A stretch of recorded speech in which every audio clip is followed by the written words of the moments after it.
Hola, ¿cómo están? Les agradezco, en principio, que me den la oportunidad de participar en este evento para conmemorar el centenario de la muerte del poeta zacatecano Ramón López Velarde. Y quisiera decirles que uno de los propósitos fundamentales de mi intervención es compartirles mi experiencia poética respecto a la lectura de uno de mis poemas consentidos de Ramón López Velarde, que es Mi prima Águeda, el cual se encuentra en el libro La sangre devota. Para empezar, quisiera hacer una lectura del poema para que podamos pues acercarnos a él primero como una unidad de sentido y ya después ir haciendo un análisis a través de cada una de las partes que lo componen y de los recursos que están integrados a esta composición. Quisiera que pusieran como todos sus sentidos en esta lectura, es decir, que escuchen el poema, que pongan atención a todo lo que miran a través de él, a todo lo que sienten, ¿no? Todo lo que, las emociones que se van, que se van revelando a través de la lectura, ¿no? Que nos comparte la voz poética y que nosotros también podemos sentir. Y después, pues, vamos a disfrutarlo más aún cuando hagamos el análisis. Les comparto pantalla a partir de precisamente el libro Obras de Ramón López Velarde, cuyo compilador fue José Luis Martínez y que pertenece a Biblioteca Americana, a la serie Literatura Moderna, Pensamiento y Acción, ¿no? Es del año 1971. Entonces, precisamente de La sangre devota de 1916, aquí tenemos el poema Mi prima Águeda, a Jesús Villalpando. Mi madrina invitaba a mi prima Águeda a que pasara el día con nosotros. Y mi prima llegaba con un contradictorio prestigio de algodón y de temible luto ceremonioso. Águeda aparecía, resonante de almidón, y sus ojos verdes y sus mejillas rubicundas me protegían contra el pavor absoluto. Yo era rapaz, conocía la O por lo redondo, y Águeda, que tejía mansa y perseverante en el sonoro corredor, me causaba calosfríos ignotos. Creo que hasta la debo la costumbre heroicamente insana de hablar solo. A la hora de comer, en la penumbra quieta del refectorio, me iba embelesando un quebradizo sonar intermitente de vajilla y el timbre caricioso de la voz de mi prima. Águeda era, luto, pupilas verdes y mejillas rubicundas, un cesto polícromo de manzanas y uvas en el ébano de un armario añoso. 1916.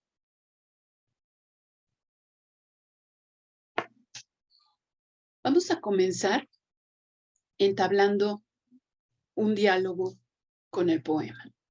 Es decir, olvídense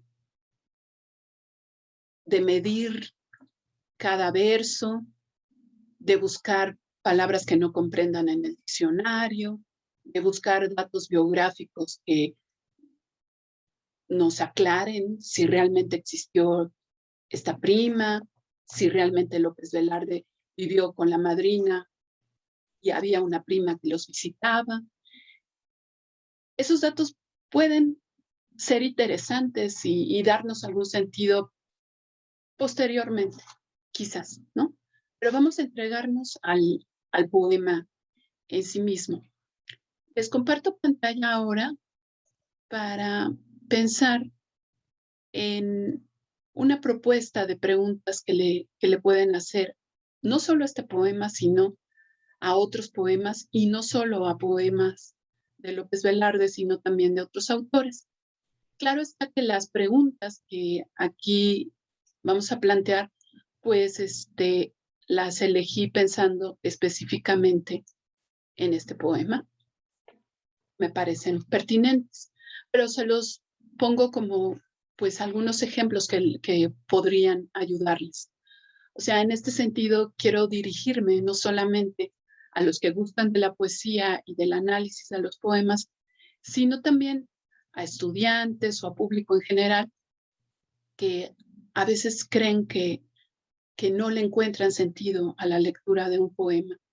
Pues aquí vamos a darnos cuenta que realmente podemos encontrarle mucho sentido y que a ese decir del poeta también Marco Antonio Campos, que se ha dedicado mucho a analizar la obra de Ramón López Velarde y a indagar acerca de datos muy interesantes sobre su biografía. Al decir de él, pues Ramón López Velarde tenía la gran facultad de volver mágico todo lo que tocaba, ¿no? Volver mágica la provincia, las mujeres, todo lo popular, ¿no? Todo lo que representa el México, no solamente de aquella época, sino el México de siempre. Pero, ¿cómo, cómo, se, cómo se construye esa magia, ¿no? Eso es lo que quiero que ustedes se vayan dando cuenta, ¿no? Entonces, vamos a preguntarle al poema, ¿quién habla? ¿Cuáles son las características de su voz y de su tono? ¿Cuál es la posición de la voz poética respecto al tiempo y al mundo? ¿A partir de qué experiencia se genera la total configuración del poema? ¿Qué particularidades presenta su composición? ¿Por dónde comienza? ¿Hacia dónde nos lleva? ¿Qué va integrando? ¿Qué evocan sus imágenes? ¿Qué ritmo y sonidos constantes y perdurables encontramos en él? ¿Con qué elementos crea un paisaje anímico? ¿Qué continúa vigente en él? Fíjense bien, si nosotros nos centramos fundamentalmente en esta pregunta, ¿no?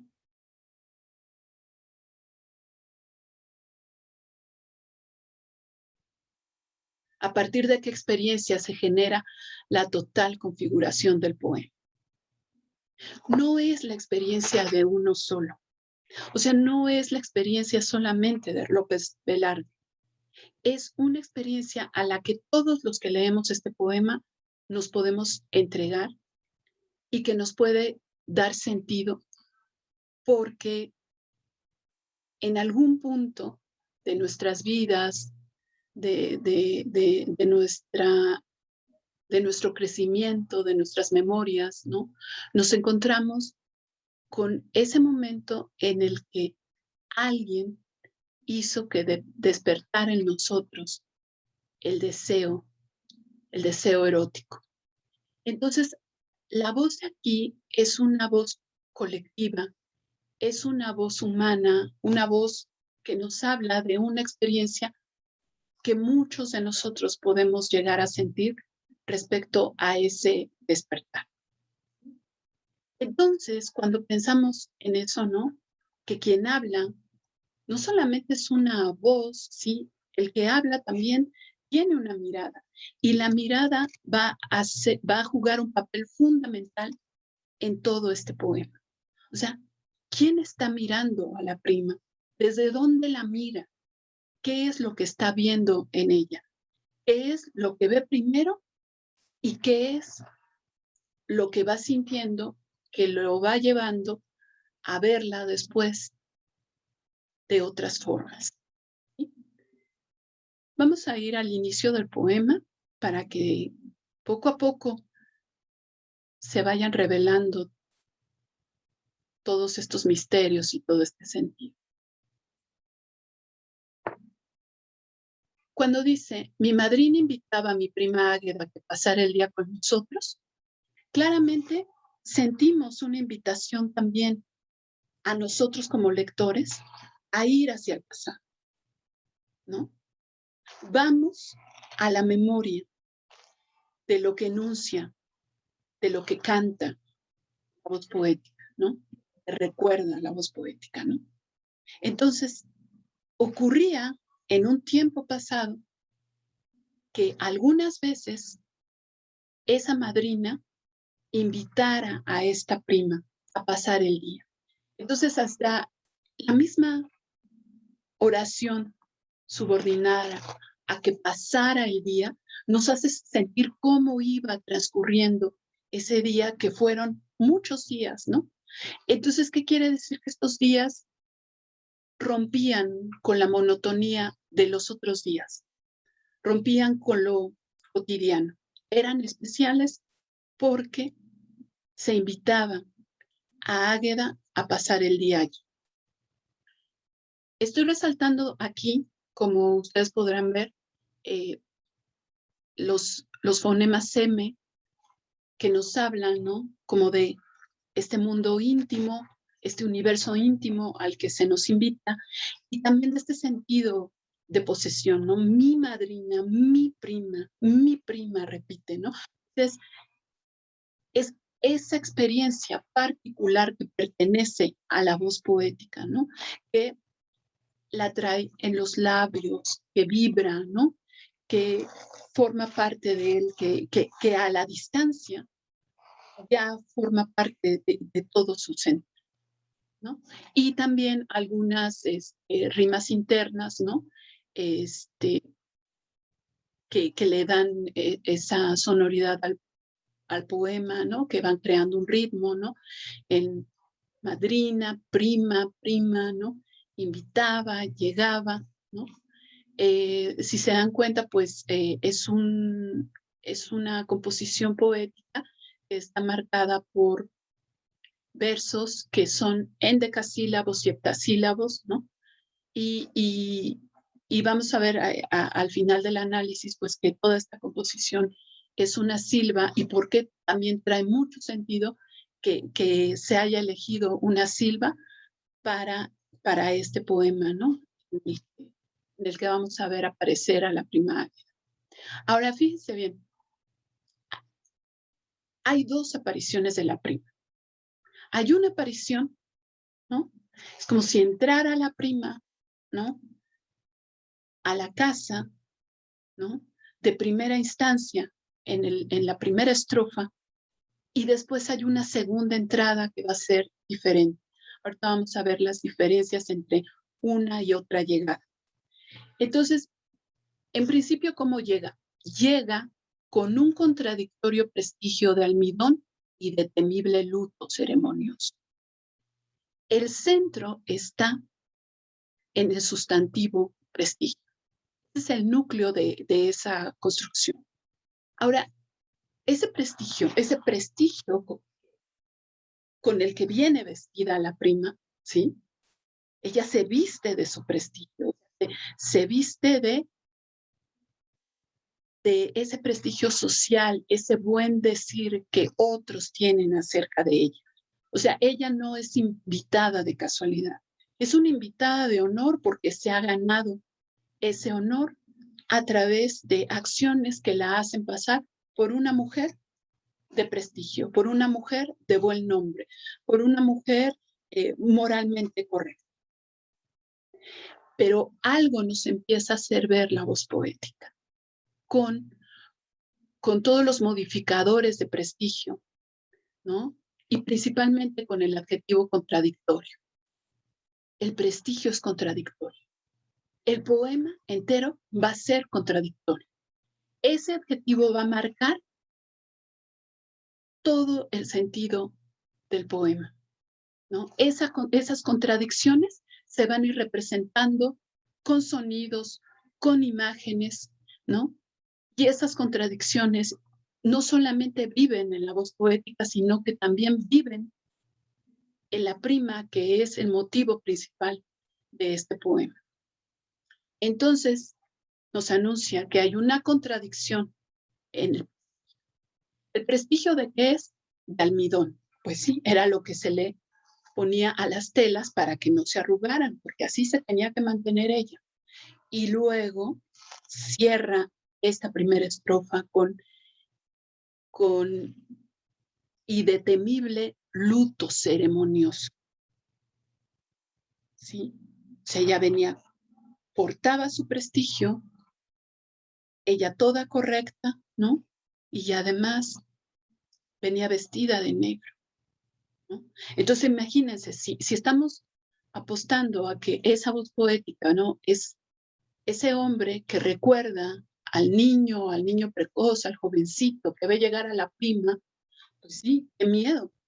Llegó Águeda vestida de negro, ¿no? Tan correcta, de almidón, ¿no? Es temible el luto porque quien siente temor es ese que mira, ¿no? Por otro lado, bueno, también desde aquí les voy resaltando en color amarillo eh, eh, la recurrencia que hay en la vocal O. Ya al final del poema, pues vamos a hacer una reflexión acerca de lo que puede representar esto. Vámonos a la siguiente estrofa. Águeda parecía resonante de almidón, y sus ojos verdes y sus mejillas rubicundas me protegían contra el pavoroso luto.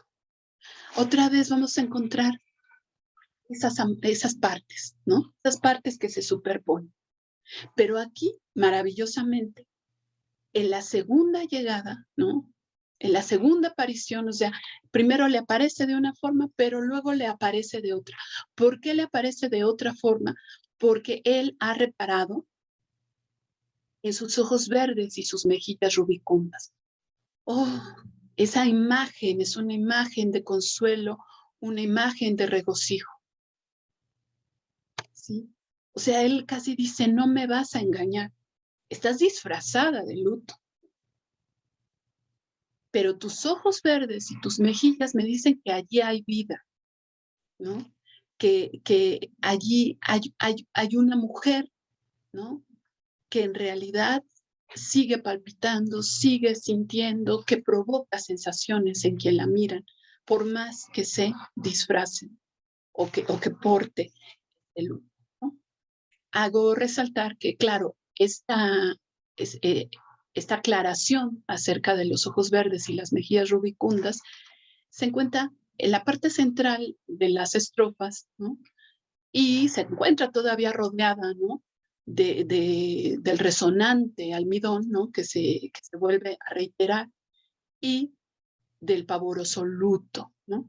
Incluso aquí se rompe esta métrica, ¿no? En heptasílabos y en endecasílabos, para darle al verso luto un lugar principal. O sea, todavía causa un poco de miedo, pero ya no tanto, ¿no? Y luego, pues, toda esta aliteración en A y en E, Águeda aparecía, ¿no? Que encontramos en el primer verso de esta.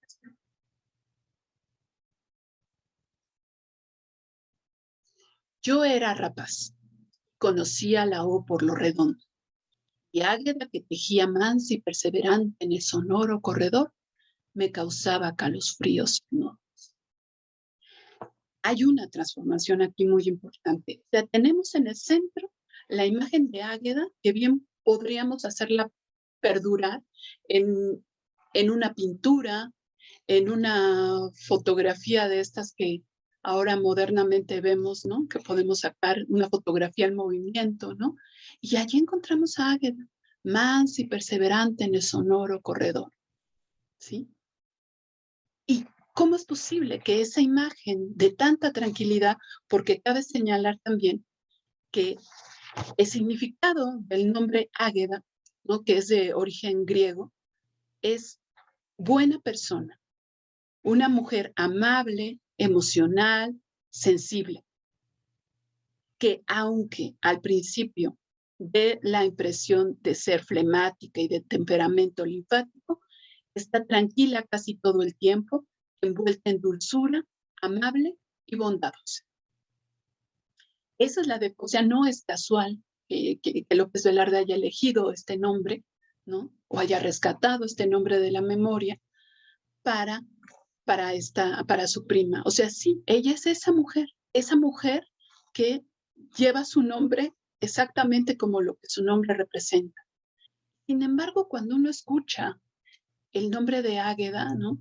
Y no sabe su significado, a lo mejor lo puede asociar a algo distinto, ¿no? Águeda, agria, ¿no? Añosa, ¿no? Algo antiguo, algo relacionado con la iglesia, quizás, ¿no? Pero no olvidemos, ¿no? En este juego del sonido de la palabra, si la primera parte la podríamos relacionar con agria, la segunda parte la podríamos relacionar con que ella da, que ella es generosa, que ella es dulce, que ella se da, que ella se entrega, ¿no? Entonces, seguramente López Velarde pensó en este juego también de sonidos y significados que pueden estar en este nombre. Ahora bien, aquí viene una presunción de la voz lírica. Yo era rapaz y conocía la O por lo redondo. Es una forma de decir, claro, yo era joven, pero era un pilluelo, ¿no? Yo sabía ya de mujeres, ¿no? Esa águeda allí tejiendo en el corredor no me iba a engañar. Yo sé que allí ya la descubrí en sus ojos, ¿no? La descubrí en sus mejillas. Hay allí una mujer latente, una mujer que siente, ¿no? Una mujer que merece ser deseada y que seguramente también está deseosa, ¿no? Entonces viene la presunción en ¿no? Que es casi como una voz popular, como si escucháramos a este jovencito, ¿no? Decirle a su grupo de amigos, yo era rapaz y conocía la O por lo redondo. O sea, él lo está tomando de donde lo escucha, de un ambiente, ¿no? Toda esta presunción. Pero luego viene la contradicción, ¿no? Si era tan rapaz, ¿por qué los calosfríos son ignotos, no? No conocía realmente del todo este tipo de sensaciones porque eran nuevas en él, ¿no? Al mismo tiempo aquí les marco pues todas las rimas internas, ¿no? Otra vez la insistencia en dar énfasis al fonema O, a la vocal O, y pasamos a la siguiente estrofa, que es muy interesante. Primero, pues porque se inserta con paréntesis, ¿no?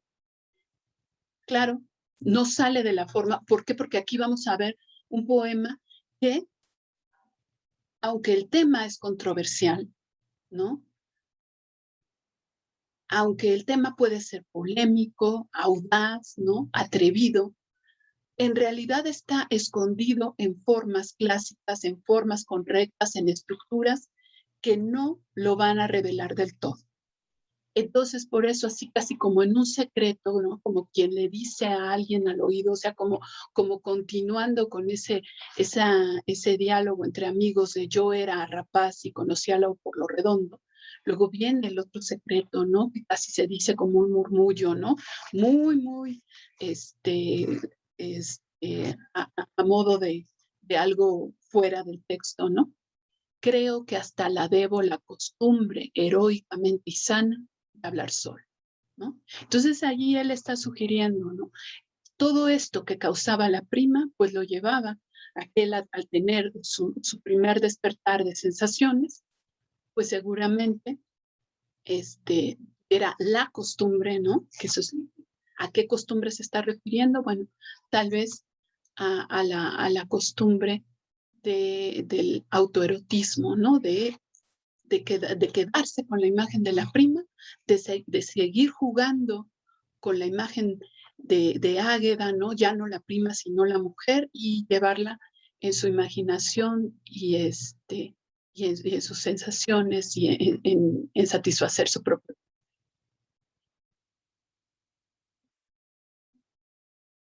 A la hora de comer, ¿no? Otra vez, ¿no? Seguimos en el tiempo, está transcurriendo el día. A la hora de comer, en la penumbra quieta del refectorio, ¿no? Siempre va a haber estos contrastes entre algo correcto, oscuro, ¿no? De silencio, y después lo que brilla, lo que hace sentir, lo que está causando sensaciones dentro de la voz poética.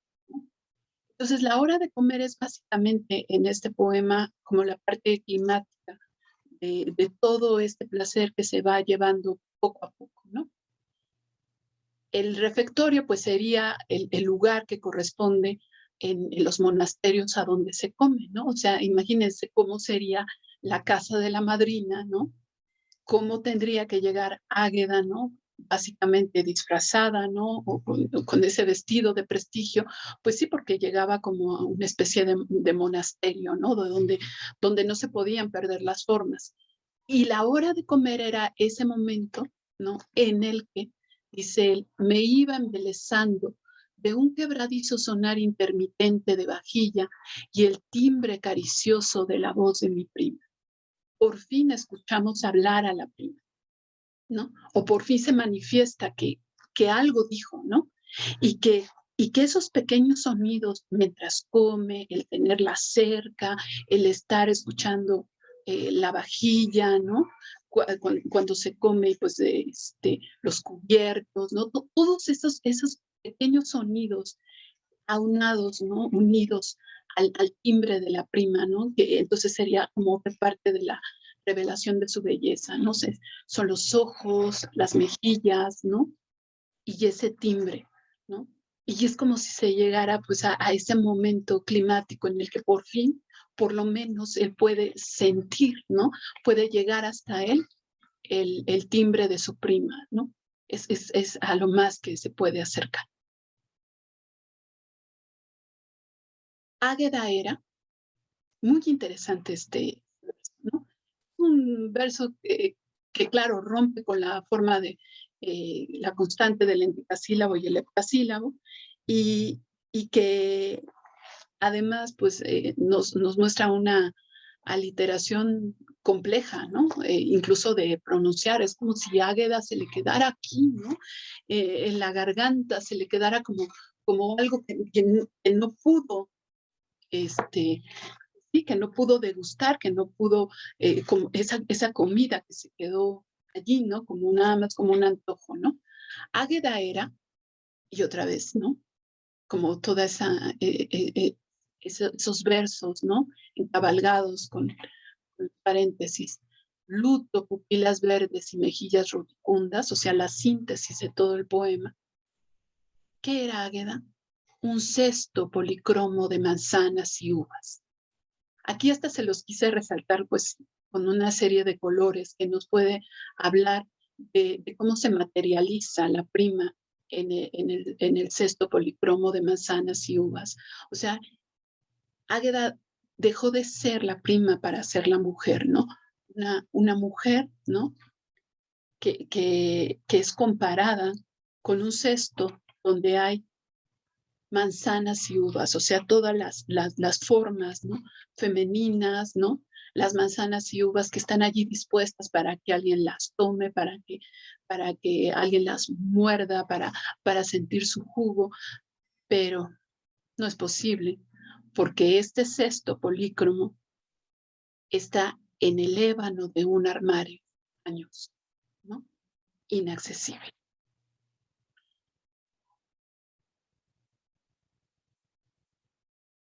Entonces, en el centro del poema encontramos ese despertar del deseo erótico y su representación, ¿no? Por un lado, encontramos a la prima, Águeda, Agria, y por otro lado, ¿no? O sea, a la prima en el sentido, a la representación de la prima en un sentido social, ¿no? En el afuera, ¿no? Y por otro lado, a la prima dulce, a la prima que se da, que se entrega, a la prima que le pertenece a la voz poética, ¿no? Por un lado encontramos ese prestigio que la viste y por otro lado la mirada del joven rapaz que la desviste. Por un lado está ella así, enlutada, almidonada, inaccesible, y por otro es la mujer deseada, deseosa, de pupilas verdes y mejillas rubicundas. En el afuera, ¿no? Encontramos pues todas las estructuras que la protegen y que la hacen inaccesible, ¿no? Primero, pues que ella ya pertenece al pasado, a la memoria que está fuera del alcance, que estaba en la casa de la madrina, que casi parecía un monasterio, ¿no? En esa parte de la provincia que uno suele asociar, ¿no? Con una moral intachable, con el cuidado de las formas, ¿no? Ella la vemos como la clásica mujer, ¿no? Que llega, que teje, que come, ¿no? Seguramente llevaba el luto, pues, porque es una mujer que o enviudó o tal vez sea un luto prematuro, porque tal vez esté en una edad en la que se piense que ya no se va a casar, ¿no? Y ahí está ella tranquila y apacible, ¿no? Pero por otro lado, vemos en el interior del sujeto lírico, ¿no? Otro tipo de provincia, ¿no? Otra idea, ¿no? Del despertar del deseo, ¿no? Entonces el deseo va creciendo poco a poco hacia un clima erótico y allí se queda, ¿no? Y sin embargo se puede volver a sentir, pues cada vez que se vuelve a hacer una lectura de. En el centro encontramos a Águeda, que es esa imagen contradictoria, ¿no? Por un lado es un cesto policromo de manzanas y uvas, ¿no? Y lo va representando el poema a través de la mirada poética, de la exaltación de los sentidos, de la ruptura temporal, de la musicalidad. Y por otro lado, a Águeda, que es ese cesto, pero que está en el ébano de un armario añoso, ¿no? O sea, el prestigio social, el luto de la prima, el tiempo que se congela, ¿no? O sea, una vida que ahí está y que ya se terminó, aunque ella fuera joven, aunque ella pudiera tener mucho que dar, ¿no? Mucho que disfrutar, pues ahí está en esa imagen, ¿no? Tejiendo, ¿no? Esa imagen que podemos pintar y allí, ¿no? Y en el silencio, ¿no? Pero en el poema, ese silencio se rompe con musicalidad, con otro tipo de imágenes. Entonces, ambas partes están allí dentro del poema, ¿no? Y todo esto, toda esta contradicción, se unen en la composición poética llamada Silva. ¿Por qué va a cobrar aquí tanto sentido el que sea una silva? Fíjense bien, la silva es una forma poética de series continuadas de versos. Los tipos clásicos solo usan la rima consonante como versos, el endecasílabo y el heptasílabo. Los tipos modernistas, en cambio, muestran innovaciones fundamentales con el uso de la rima sonante y con una mayor libertad en la mezcla de versos. Esta se originó por una tendencia a eliminar la estrofa. En la antigüedad y en Italia significaba la negación de la forma, ¿sí? Tomó esta definición del Manual de Versificación Española de Rudolf Baer. Entonces, fíjense cómo cobra muchísimo sentido que este poema sea una silva. O sea, se está negando la forma en el mismo tema, que es un tema atrevido, ¿no? Pero no se niega del todo porque hay endecasílabos, porque hay heptasílabos, porque hay o sea, no se están rompiendo completamente con las formas clásicas, no se están haciendo versos libres, o sea, es una tendencia, es una tendencia hacia esa libertad, pero es al mismo tiempo la contención de ella. En conclusión, lo que les quiero decir es, inspirada también en este libro que les recomiendo mucho, Poema y Diálogo, de Hans-Georg Gadamer, que la prima Águeda es también, como Gadamer lo vio en otros poetas, un arte de orfebrería de la palabra que nos enfrenta intencionadamente con lo exquisito, lo valioso y lo singular de los preciosismos lingüísticos. Aquí resalto fundamentalmente la musicalidad del poema, que representa la cima absoluta de las posibilidades de la palabra poética, que mantiene siempre diferentes posibilidades de equilibrio entre el sonido y el significado. Y dejo de compartir pantalla. Pues finalmente les agradezco la atención a esta intervención. Finalizo diciéndoles que precisamente a este arte de orfebrería pues se unen imágenes, una revelación distinta de la provincia, el ritmo, el sentido de temporalidad, la exaltación de los sentidos, ¿no? Y lo que les quedé a deber, ¿no? El tema de la O. Según Martha Canfield, hay una insistencia en el fonema O porque es como si fuera una interjección que transita todo el poema y que al ver a la prima, pues todo el tiempo se estuviera diciendo asombrado, oh, mi prima Águeda. Entonces, es así como con todos estos recursos, ¿no? La voz, la mirada poética, las formas sintácticas, pues todo lo que toca Ramón López Velarde efectivamente se vuelve mágico. Y aquí encontramos, ¿no?, como cada encuentro con una obra de arte es más bien presente, absoluto, libre de toda referencia a un presente original, auténtico, pero ya pretérito. O sea, cada que ustedes vuelvan a tener la experiencia de leer este poema, van a volver a vivir ese despertar del deseo, ¿no? Pues, y estas palabras también las tomo de Gadamer. Deseo que sigan teniendo estos encuentros intemporales, no solo con la poesía de Ramón López Velarde, sino con la de otros poetas. Y les agradezco mucho su atención. Hasta pronto.